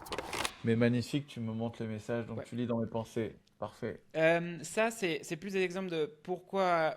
Ah ouais. Enfin, c'est pas l'un est mieux que l'autre. Non, ici, c'est deux exemples concrets. À gauche, c'est un CRO d'une boîte aux États-Unis qui disait que pourquoi il ne. C'est pas qu'il ne prend pas des rendez-vous, mais c'est disait de pourquoi l'approche de bas en haut peut fonctionner. Et ben, c'est parce que tu récupères du contexte sur l'entreprise qui est spécifique à l'entreprise que tu ne trouveras pas forcément sur Internet. Et en fait, récupérer des infos si je reviens sur le sujet de ce qu'on faisait chez Chili Piper, sur les SDR qu'on contactait, et ben, ça te permet en fait d'avoir des infos spécifiques à l'entreprise. Et quand tu vas contacter un décisionnaire, et ben, il sait que, enfin, tu peux mentionner des personnes à qui tu as discuté, et deux, il sait que c'est spécifique à cette entreprise. Et à droite, c'est un autre exemple. Là, c'était un VP de chez Snowflake qui parlait il prend jamais de rendez-vous via la prospection. Donc, ce qui fonctionne uniquement pour lui, c'est en fait, tu as un de ses directeurs qui va lui proposer, lui dire, ah, on a tel problème dans telle équipe, voici une solution qu'on peut utiliser. Et en gros, ce qui se passe, c'est que l'approche bottom-up, c'est pas juste récupérer de l'info, c'est aussi créer des champions dans l'entreprise, en fait, pour ensuite attirer l'attention du décisionnaire en interne. Je vois bien, je pensais que c'était des Ouais, messages, mais c'est des posts LinkedIn. ouais, c'est... Ouais. Mais Et un post ce qui LinkedIn. prouve du coup qu'il y a différents sentiments, différentes postures. C'est exactement ça. Il n'y a pas qu'une seule règle. Après, tu connais la règle sur LinkedIn. Certains, ils vont déterminer des grandes vérités dans des accroches ou dans des posts, simplement pour attirer une attention ou cliver, alors que, en tout cas, c'est beaucoup plus complexe généralement. Ouais. Euh, D'ailleurs, j'aurais dû parler de ça avant de ce qu'on vient de parler parce que ça fait partie de ça, mais en gros, je pense que le plus gros du travail pour un SDR, il y a deux choses. C'est la recherche et créer le plan du compte, pardon, et en anglais faire le compte plan. Euh, on vient de parler de ça, ça va là-dedans, c'est documenté en fait et savoir ce qu'on fait et quelle approche on va utiliser pour chaque compte. Mais en gros, créer le plan pour chaque compte, c'est l'importance en fait de savoir qu'est-ce qu'on va faire pour chaque compte. Et ça, tu le fais en général avec soit ton AE, ton commercial, enfin le commercial avec qui tu travailles, pour savoir quelle approche on va prendre. Parce que la plupart du temps, cette approche va être différente pour chaque compte. Hein. On vient de le voir par rapport au bottom-up et au top-down. Mais aussi en termes d'action qu'on va prendre, l'exécution. Parce que si on revient sur le sujet des dîners tout à l'heure, et peut-être qu'au final, on va peut-être pas faire de la prospection à froid. On va peut-être aller. On sait que dans 2 mois, il y a un salon. On sait que le compte va être là-bas. Et peut-être que l'approche va être plus de les rencontrer pendant un dîner, pendant le salon, et pas forcément de la prospection à froid. Et pourquoi tu considères que l'AE et le SDR, ils doivent se retrouver sur ce sujet-là de la compte plane?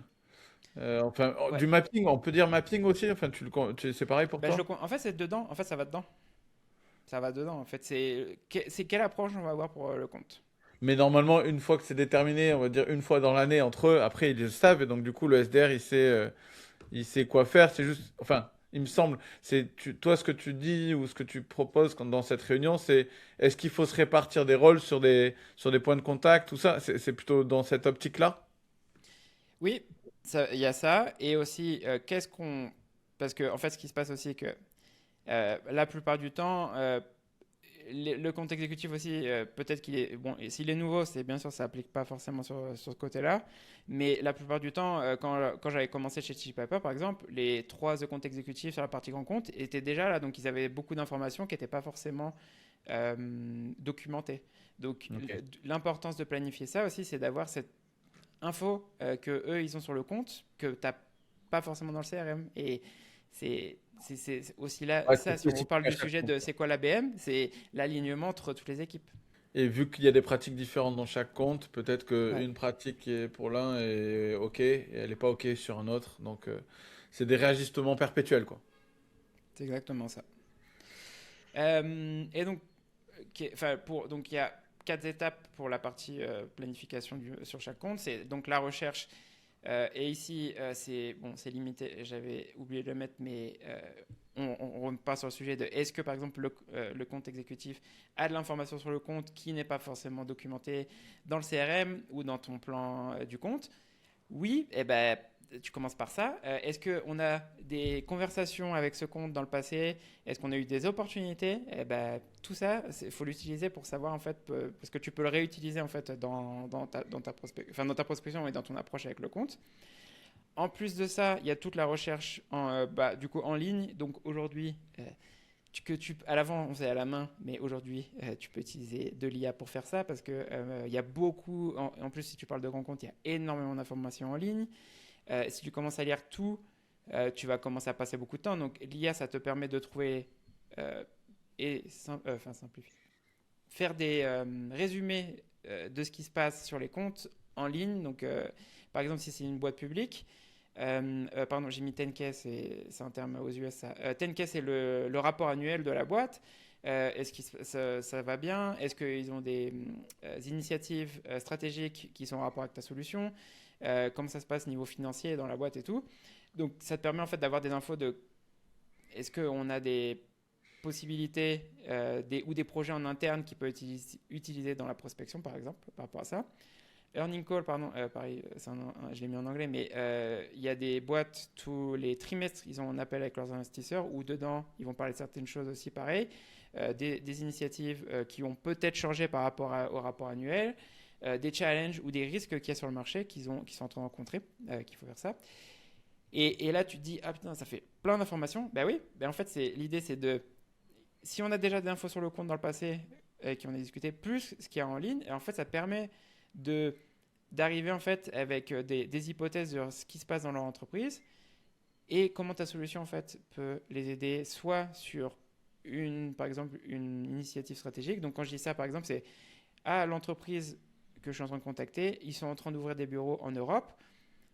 Bah, tu sais que c'est une stratégie importante pour l'entreprise. Et bah, par exemple, on va utiliser ça dans la prospection ou même dans les conversations qu'on va avoir quand on va les rencontrer dans les salons et tout.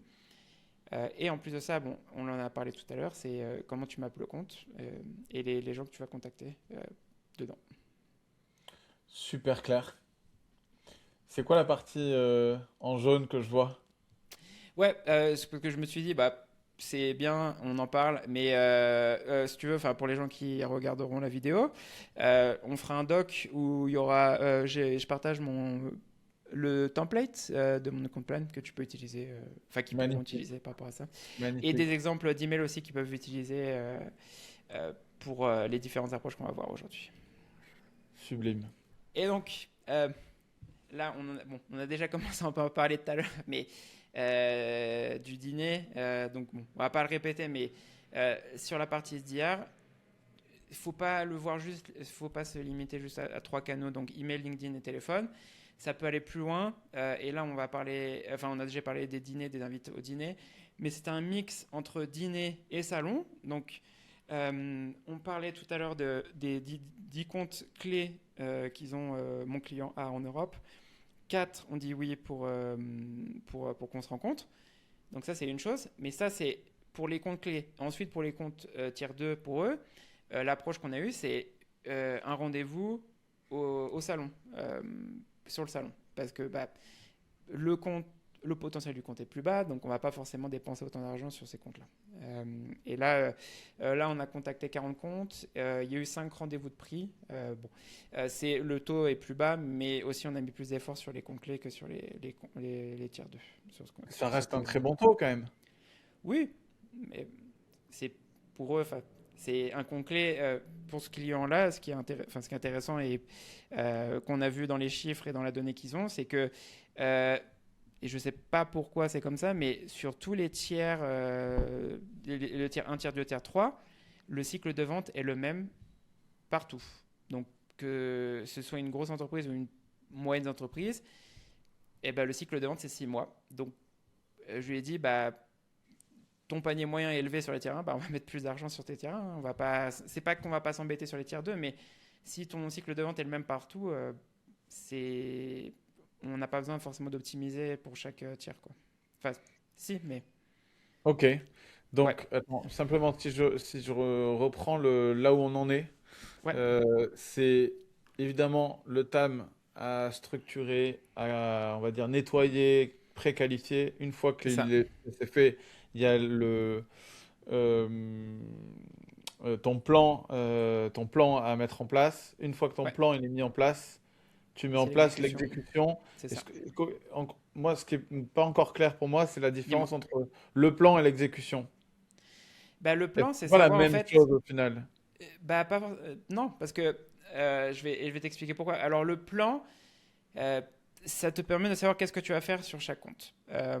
Donc, si on réfléchit à tous les canaux que tu peux avoir, eh ben, peut-être que bah là, si on parle des 10 comptes clés qu'ils ont en Europe, bah, on sait qu'il y a un événement, bon là c'est cette semaine ou la semaine prochaine, cet événement-là, eh ben, on sait qu'on va prioriser l'événement. On va pas s'embêter, enfin, c'est pas qu'on va pas s'embêter à faire de la prospection à froid, mais c'est tous les efforts qu'on va faire sur ce compte-là, ça va être de les rencontrer à l'événement.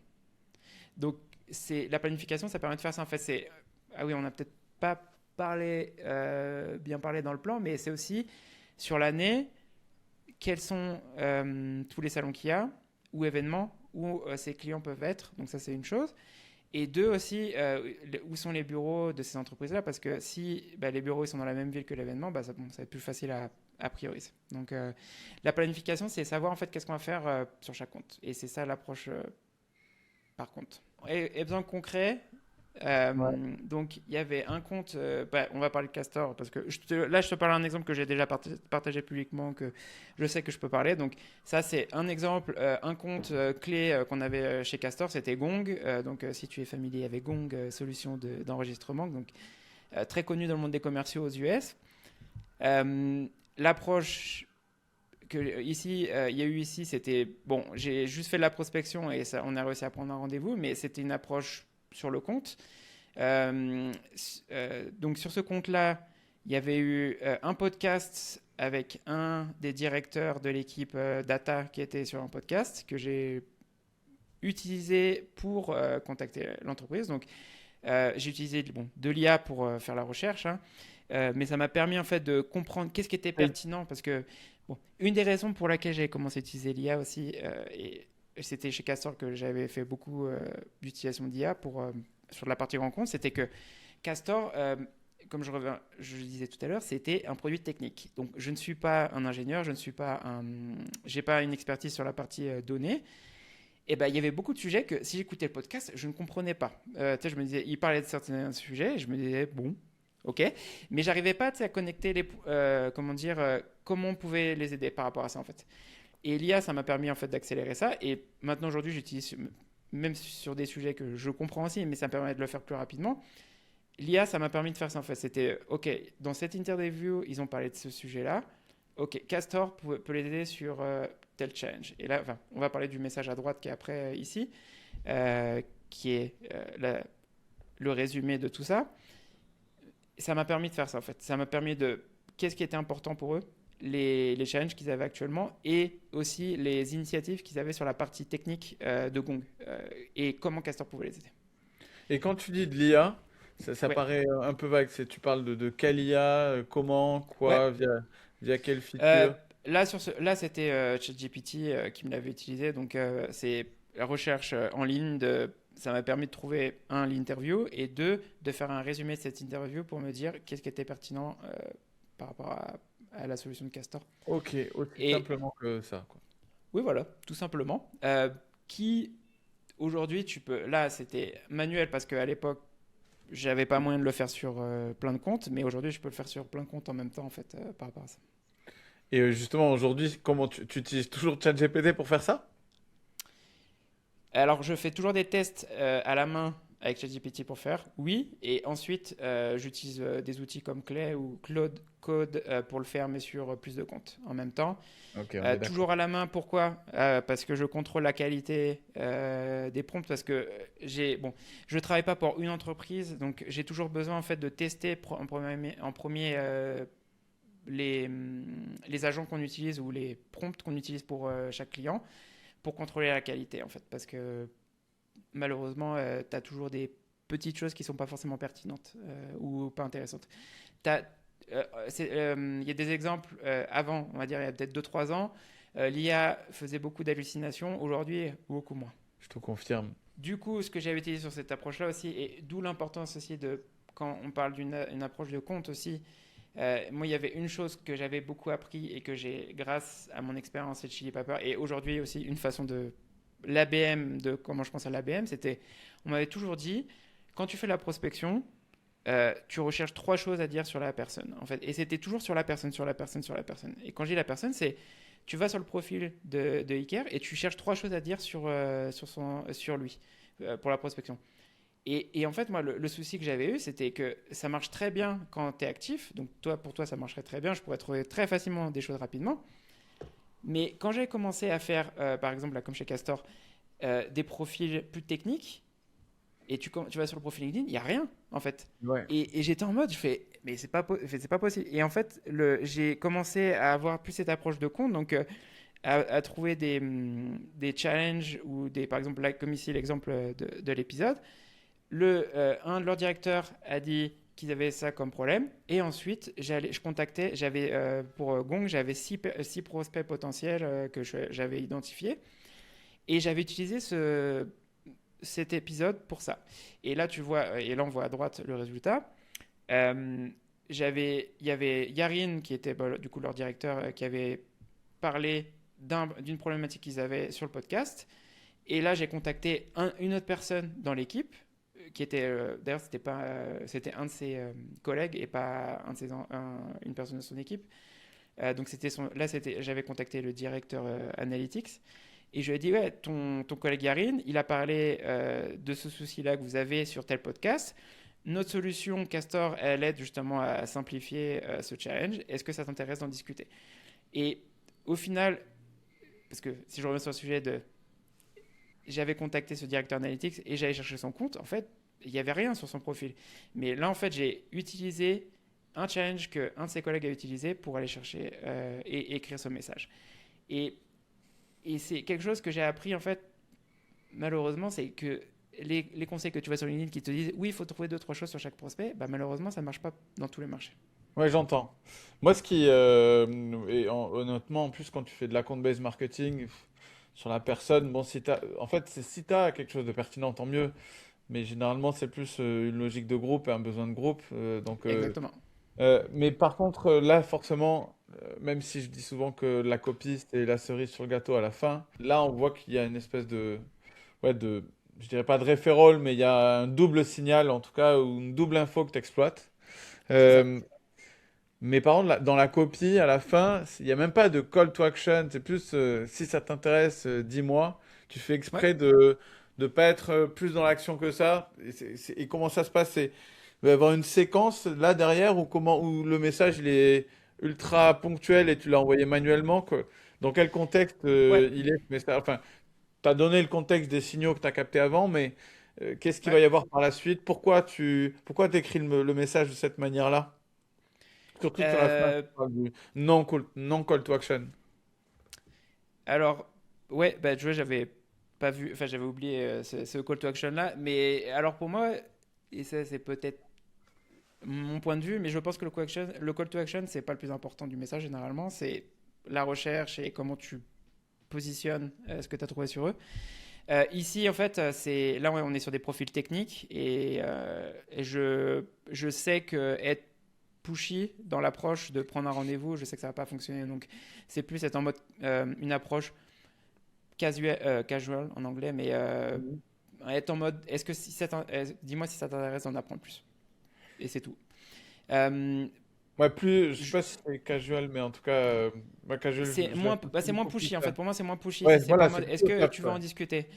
Non, dis-moi si ça t'intéresse d'en discuter. Et c'est plus, je sais que les profils techniques, ils détestent les commerciaux. Donc, je sais que je peux pas avoir cette approche d'être pushy en fait. Donc, c'est plus en mode, si ça l'intéresse, il va me dire oui ou non.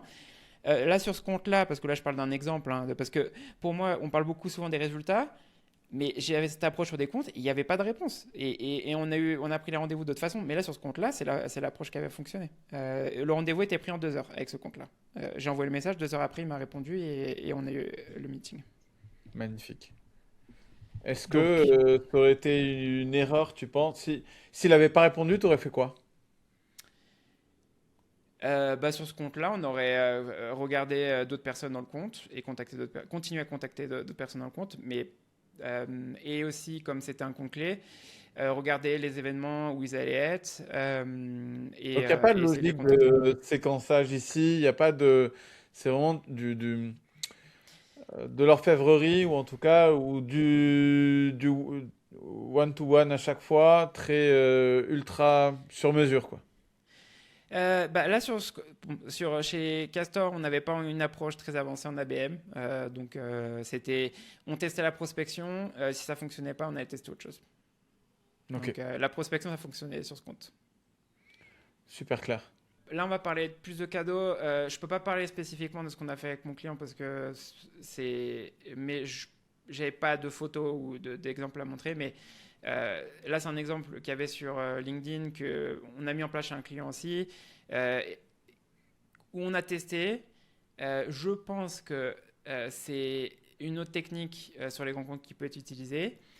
Euh, mais pareil, c'est pas utilisé sur tous les comptes. Ici, c'est peut-être tes tier 1 que tu veux utiliser parce que là, l'exemple dont on va parler, c'est un cadeau qui coûtait au moins $300, je pense. Là, avec le client avec qui je bosse, on n'est pas sur $300 sur les cadeaux, on est plus à 50-100 $. Mais c'est une approche qui peut être utilisée. Je sais qu'il y a des gens qui vont écouter, qui vont dire ah oui, mais je ne peux pas utiliser ça dans mon marché, dans mon secteur. Je sais parce qu'il y a des secteurs où c'est vu comme un pot de vin et malheureusement, tu ne peux pas le faire. Il y a des marchés où tu peux. Attends, Tu mais peux. alors, j'ai jamais entendu ça, justement, au contraire. Ouais. Ah non, si. Ah si si. Mais Les dans cadeaux, quel tu ne peux. dans la politique, oui, mais sinon, il y a des secteurs. T'as pas le droit Ben, d'offrir des cadeaux à tes prospects? non. Non, c'est pas. C'est interdit. Enfin, il y a des secteurs où c'est interdit. Aux Tout ce qui va US ou être en France ou les deux? les deux. Euh, Si on parle de gouvernement, ça c'est sûr que c'est interdit. Tu Oui, peux pas faire ça. ça c'est sûr. Peut-être dans certains pays c'est autorisé parce que je ne citerai pas de pays en détail, mais c'est possible. Mais oui, il y a des secteurs plus régulés que d'autres où ils acceptent pas les cadeaux parce que ça peut être vu comme un pot de vin. Ok, j'apprends ça. Mais Ouais. bon, passons les Non, mais contre-exemples. non, mais je te parle de ça parce que je sais qu'il y a des gens qui vont te dire ça en commentaire. Oui, mais tu me dis de faire ça, mais moi dans mon secteur, je peux pas le faire. Bah, ne le fais pas, tout simplement. Je sais pas, Si tu moi en peux le tout faire, cas, fais-le. tu sais, un de mes livres, en tout cas une de mes bibles, c'était le Influence et manipulation, et Ouais, tu as dû le lire, de Robert Cialdini, il me semble. Euh, un des premiers biais qu'il développe dans le bouquin, c'est la réciprocité. c'est ça. Euh, et donc, moi, ça m'a matrixé, en tout cas pendant longtemps. Et donc, c'est pour ça que j'ai influencé à minima mes clients pour au moins partager des contenus de forte valeur, mais très forte, pour créer ce biais chez eux. Malheureusement, j'ai jamais eu la chance ou alors j'en ai pas le souvenir, de pouvoir vraiment envoyer des cadeaux, en tout cas via des campagnes que moi j'ai déployées avec des clients. Mais je serais Ouais, vraiment, en tout cas, ça m'intéresserait qu'on puisse, sur cette partie-là, aller en détail, ou en tout cas en détail, mettre bien le contexte des exemples que tu proposes. ouais. Quel cas, pour quelle entreprise, quel cadeau, comment. Je pense que ça peut inspirer quand même pas mal de monde et sortir un peu des campagnes classiques et de savoir que dans la vraie vie, en fait, ça fonctionne en tout cas. Ouais. En fait, tu as plusieurs critères sur les cadeaux. Parce que là, on parle de l'approche par compte. Donc, un, c'est qu'est-ce qui qualifie, on va dire, te permet de justifier une dépense. Alors, tu vas peut-être pas faire ça sur tes comptes à 10 000 dollars de panier moyen. Peut-être pas, parce que c'est pas non plus tu sais, comment t'appelles ça? Une solution magique. Tu vas dire, ah oui, j'envoie tant de cadeaux et je vais avoir tant de résultats. Parce que tu as aussi le côté de quel type de cadeau t'envoies. Parce que si on parle d'approche personnalisée et d'approche volume, j'ai vu, il y a des entreprises qui, tu sais, qui envoient leurs goodies. Pour moi, je parle pas de cette approche-là. Je parle vraiment plus d'une approche personnalisée. comment tu fais pour te démarquer en fait quand tu envoies des cadeaux. C'est plus ça parce que si j'envoie, par exemple dans l'exemple qu'on va parler ici, j'avais envoyé ça c'est la marque Yeti avec mon logo de mon entreprise à cette CRO. Je pense pas elle l'aurait posté sur LinkedIn. Et pareil avec les clients, avec mon client là qui est en train de tester, ils envoient des cadeaux personnalisés en mode, bah là c'est des clients aux US, donc ils essaient de trouver, si on arrive à identifier son équipe favorite, il va lui envoyer son maillot, par exemple, au mec. Magnifique. Et Magnifique. ben J'adore. c'est, je parle et quand je dis de cadeaux que tu peux envoyer, c'est ce genre d'exemple parce que si tu envoies un goodies en soi, enfin Non, il faut de pour moi, l'émotionnel. Il faut de l'émotionnel, clairement. c'est une approche feignante, on va dire, dans ce Mais oui. sens-là. C'est facile de faire ça, d'envoyer des goodies à tous tes prospects. Faire de la recherche sur des prospects, comme ici dans l'exemple dont on va parler, bon, parce ici en fait l'exemple qu'on a c'est la CRO de Vanta aux US. C'est une ancienne joueuse professionnelle de jeux vidéo, du jeu Quake. Et il y a un mec qui a trouvé qu'elle était ancienne joueuse professionnelle, mais la chose aussi qu'il a trouvé, c'est que quelle était son arme favorite. Et en fait, le mec, il lui a acheté son arme favorite, c'est une réplique du jeu, en vrai. Et il lui a envoyé par courrier, plus il lui a envoyé un courrier avec, une note personnelle. Et ici, c'est pas quelque chose que tu peux faire sur tous tes prospects, malheureusement. Parce que la réalité, c'est que quand tu commences à regarder tous tes prospects, et je l'ai fait avec mon client sur les US, si on a 200 comptes, il y en a peut-être 20-30 personnes qu'on peut identifier max, quelque chose comme ça. Sur le reste, malheureusement, on ne trouvera rien. Parce que la personne ne partage pas sa vie perso sur Internet. Et on ne va pas rentrer dans... Oui, tu pourrais... parce que je parle de choses que j'ai vues et que je ne pense que les gens ne devraient pas faire, mais de gens qui trouvent l'adresse de la personne et commencent à lui parler de choses personnelles. Il a trouvé son Instagram perso et il commence à parler de choses personnelles. J'ai déjà vu des commerciaux faire ça. Je parle de qu'est-ce que tu peux trouver dans le contexte professionnel et l'utiliser. En fait, c'est plus dans ce sens-là. Ici, elle avait fait, en fait, comme il avait trouvé ça, il y avait eu une interview de cette CRO sur un podcast ou dans, je sais plus si c'était une journaliste qui lui avait interviewé, et elle en avait parlé, et ils ont utilisé ça, et ça s'arrêtait là. C'était un contexte pro, c'est pas un contexte de, le mec il allait sur son Instagram, et il a trouvé sur Instagram que c'était une joueuse pro. Non, parce que je pense que la ligne n'a pas passé, on va dire, dans ce sens-là. Mais c'est beaucoup de bon sens, hein, j'ai l'impression quand même. Je pense Mais, pas que ce non, soit mais, du bon sens que d'aller trop dans le perso. non, mais toi, Là, en tout cas, on est dans t'en la as. bonne limite. On est dans la bonne Toi, tu limite. en as, mais quand j'étais chez Chili Pepper, je me souviens, j'ai une directrice marketing de chez Chili Pepper. Une fois, nous a envoyé un email qu'elle avait reçu d'un commercial. Le mec lui avait envoyé, lui dit: Ah, j'ai vu que tu habitais dans telle rue, dans telle ville aux États-Unis. Ah, bah moi aussi, j'habite dans la rue juste à côté. Mes enfants vont dans l'école, dans cette école. Et elle a fait: C'est le genre de truc qu'il faut pas envoyer. bah oui. Et en plus de ça, c'est une Américaine qui dit ça. Donc, je pense qu'il faut le faire à personne. Si à partir du moment Oui, où une Américaine dit ça, alors qu'ils mais sont c'est moins du bon sens. privacy Mais en que fait, nous. je pense qu'il y a il y a des gens qui le voient pas comme ça. Pour moi, c'est creepy de faire ça. Tu vois. Et là, on parle plus Bon, dans le sens de qu'est-ce que tu peux trouver dans un contexte pro pour ça, en fait. mais c'est ça. Bon, moi déjà, j'adore l'idée de l'arme. En tout cas, de l'arme qui est au final un jouet, hein. On est d'accord. Je vois pas très bien, Oui, mais voilà, c'est plutôt une réplique de quelque c'est une chose qui se réplique. passe Oui. dans un jeu vidéo. Le coup du maillot de l'équipe, forcément, pas besoin je pense qu'il n'y a pas besoin d'expliquer pourquoi moi je trouve que c'est pertinent. En fait, il y a Ouais. quelque chose, il faut arriver à jouer sur de l'émotionnel. Tu parlais du goodies. Je pense que le goodies, en fait, c'est au même titre d'ailleurs qu'un message, qu'un appel. En fait, s'il n'y a pas un minimum de personnalisation, ça ne marchera pas. Et c'est cette personnalisation qui peut créer un petit peu d'émotionnel. Dans l'idéal, quand tu travailles avec l'équipe marketing et on parle de l'alignement sur les autres équipes, si l'équipe marketing fait de la publicité sur certains Ouais, comptes, d'accord. eh ben, on parle de ça. Et est-ce qu'en amont, il y a déjà des campagnes de l'équipe marketing qui ont été faites? C'est ça le warm-up. Ok, ok. Aligné, je vois très bien. Ok, donc là, si nous, on devait faire une synthèse des sujets qu'on a abordés, que tu as présentés, il Ouais, y a évidemment la création du TAM. Ensuite, il y a, et du coup, la détermination de qu'est-ce qu'est un vrai TAM, le TAM qui est pertinent pour la boîte. Une fois que ce TAM il est fait, il y a le tiering. Et une fois que le tiering il est fait, c'est là que le SDR, tu le fais rentrer toi en compte et que tu les fais peut-être même échanger avec le reste de l'équipe go-to-market, notamment la compte exécutive, pour mettre en place un plan, ce que tu appelles le plan C'est ça. du compte, C'est ça. l'account plane. Une fois que cet account plane il est validé, il faut l'exécuter. C'est ça.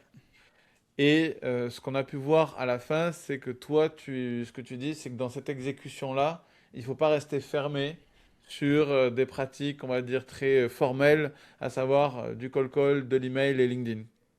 Qu'il peut y avoir d'autres choses, d'autres C'est ça. manières de rentrer en contact. Ok. Exactement. Euh, ben, je pense Parce que... que, Ouais. parce que le panier moyen le justifie aussi. C'est pour ça aussi. C'est... Donc c'est ça. Donc en fait, faire un account plane et une exécution de cet account plane qui est en phase et aligné avec le budget ou les moyens que tu as à disposition. Exactement. C'est une question de moyens, mais c'est une question aussi de, je dirais, d'ouverture d'esprit aussi. Forcément, il faut que ton budget il soit aligné avec ton ouverture d'esprit. Mais comme tu disais, les repas, les cadeaux, aller chercher sur tous les salons, peut-être dans le monde entier, où peuvent être présents des cibles, c'est pas forcément toujours ce qui vient à premier à l'esprit. Et c'est Non, plutôt de se dire, c'est quoi la journée, ou même, enfin, je sais pas quel terme employer, mais c'est où se balade et où intervient et où peuvent se croiser les chemins entre nous et notre cible. Et par quels moyens. c'est exactement ça. Et c'est presque, j'aurais envie de dire, mais ça ouvre la porte à un autre épisode un jour. Moi, j'aurais presque aimé qu'on puisse faire un épisode simplement sur ce sujet-là, tu vois. Qu'on approfondisse Ouais, que ce sujet-là. C'est-à-dire quelles sont en tout cas toutes les manières, toutes les pratiques qu'on peut avoir pour capter l'attention d'une personne dans un grand compte ou d'un grand compte au sens large. Mais si on a la chance de refaire un épisode que sur ce sujet, j'en serais ravi. Je suis sûr qu'en plus, si je vais piocher un petit peu dans ta newsletter, je sais que j'ai déjà vu des choses sur ce sujet.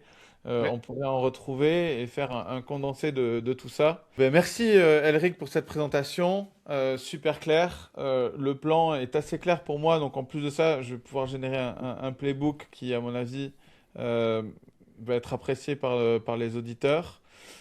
Si on pouvait si tu pouvais partager d'autres sources de contenu que la tienne, on va reparler de la tienne qui est ultra dense. Ouais. Et ben, pour moi, tu es la meilleure newsletter sur le sujet outbound, en tout cas, que j'ai vu et que je suis depuis maintenant. Ça fait plusieurs années maintenant, non, que tu la proposes. Euh, ouais, ça va faire 2 ans que j'ai changé de nom et je suis plus focus.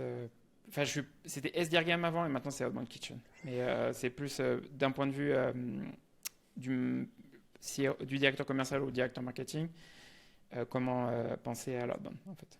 C'est Ok. plus de ce côté. Et si tu devais conseiller, si tu devais me conseiller d'autres sources, une ou deux, trois, Ouais, j'en sais rien, d'autres, ça serait quoi? la ressource, ça va être un livre qui est pour moi la ressource et que je relis, j'ai lu 2 fois déjà et où j'ai pris plein de notes, c'est Busting Silos de euh, Hilary Carpio et Travis Henry. C'est l'ancienne responsable ABM de l'équipe marketing de Snowflake, qui est maintenant, je ne sais plus ce qu'elle fait, mais elle a été promue, donc elle gère encore l'équipe ABM, mais c'est une de ses fonctions. Et Travis On Henry, inspire c'est... beaucoup dans tes propres pratiques. Oui, oui, bah, la plupart des choses que j'ai appris, c'est de eux, de comment ils font de l'ABM, en fait, qui est pour moi une des boîtes que tu vois sur le marché qui est le plus en avance sur ce sujet. Et Travis, c'est un des directeurs SDR sur la partie Ops et stratégie de Snowflake, sur la partie SDR. Donc, ils ont 300 SDR en tout. Et pour moi, c'est le livre qu'il faut lire si tu veux en apprendre plus sur l'ABM parce que il y a beaucoup de choses dont j'ai parlé aujourd'hui quand je me suis inspiré qu'on a mis en place chez des clients. Donc, Trop bien. Ben, encore merci. Ultra honoré de t'avoir eu. Et j'espère à très bientôt. bah, merci à toi pour l'invitation. C'était top. Salut Elric. Bon, mais j'espère que l'épisode t'a plu et surtout que ça t'a donné des idées actionnables pour tes projets. Comme promis, j'ai 2 choses à te partager. Si tu me suis sur LinkedIn, j'ai dû publier un playbook sur la méthode ABM de l'Emlist. Et si tu le trouves pas, demande-moi en DM. Comme tu l'as compris, ce podcast est financé et hébergé par la chaîne YouTube de Pronto. Pronto, c'est un outil qui te permet de capter des signaux très forts sans machine complexe et en plus d'enrichir en email et en téléphone. Concrètement, tu peux traquer les prises de poste de tes personas. Tu peux également traquer les entreprises qui recrutent tes personas. Tu peux également traquer les followers de tes concurrents ou d'entreprises connexes dans ton marché. L'avantage que tu auras par rapport aux autres, c'est que tu arrives au bon au moment de la prise de décision, soit du budget, soit du recrutement. Le dernier gros plus, c'est l'enrichissement. Pronto agrège plus de 100 sources pour trouver les mails et surtout les téléphones. C'est pour ça que je collabore avec Pronto pour te setup pour toi ces campagnes signaux par signaux et la première livraison se fait en moins de 5 jours. Si cette offre t'intéresse, tu as un lien pour y accéder sous la vidéo ou tout simplement tu viens me DM sur LinkedIn. Et dans tous les cas, on se retrouve pour le prochain épisode de GTM Mon Amour.